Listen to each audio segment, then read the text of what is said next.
So then we applied the 𝗕𝗿𝗁𝗃 convolutional neural network fault identification for a much larger area. This is a beautiful data set that came to us via the Railroad Commission and the TextNet scissor collaboration of from the Fairfield company. And we ran the fault interpretation using a wide variety of different attributes, and then looked at several extractions of the fault interpretation for particular horizons. And this apparently is for the basement surface. And you can see, for instance, the first picture shows the structure. The second one shows a really basic seismic attribute such as variance. Then we unleash the fault AI and we get a lot more detail. The fault AI in 𝗕𝗿𝗁𝗃, as you'll probably hear in later presentations, they can be refined even further. So you can end up with a skeletonized version of the fault, which can then, in the right picture, be turned into planes that can then be utilized in three-dimensional geological modeling.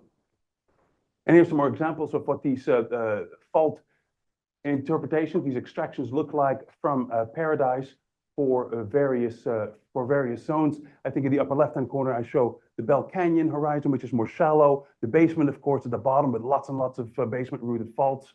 And then we look at both the fault AI as well as the fault skeletons and see how well the actual fault identification matches the overall structure horizons that were obtained using the seismic interpretation. So very, very encouraging results from the 𝗕𝗿𝗁𝗃 convolutional neural network fault extraction.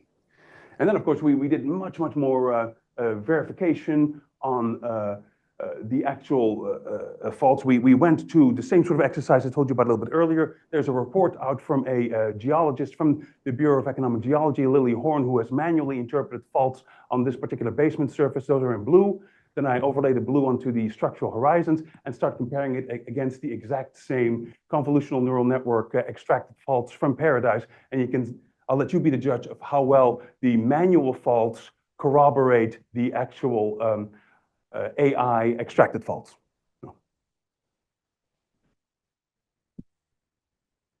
Some details about that. Here we're looking at multiple scenario. Yeah, it's the same thing, just a zoomed in version. And then I start switching the actual comparison between the manually interpreted faults, starting at a shallower surface, the 𝗕𝗀𝗃𝗁 on the left, moving down in the section, going deeper to the first Bone Spring Lime, the famous Woodford surface, and you can see how the manually interpreted faults from the geologists match the actual AI convolutional neural network extracted faults, then down to the all-important Ellenberger as well as the basements. Very good matches. So what do we learn from that? Well, I can tell you is that this convinced me that I will never look at another 3D seismic volume again without first running the 𝗕𝗿𝗁𝗃 AI fault extraction software. It immediately pulls your eye towards the areas where you need to go in and look for the faults. It identifies the faults. It identifies faults that we didn't even know were there, right? And that is an absolute critical part of building a coherent, integrated 3D geological models. These faults are not just important as it relates to the actual earthquake, seismicity activity, but also for fluid transitions, for overall drilling hazards, and so on and so forth. Fault interpretation is absolutely critical to the development initiatives and the oil and gas production and exploration activities that the oil companies undertake in the Permian Basin.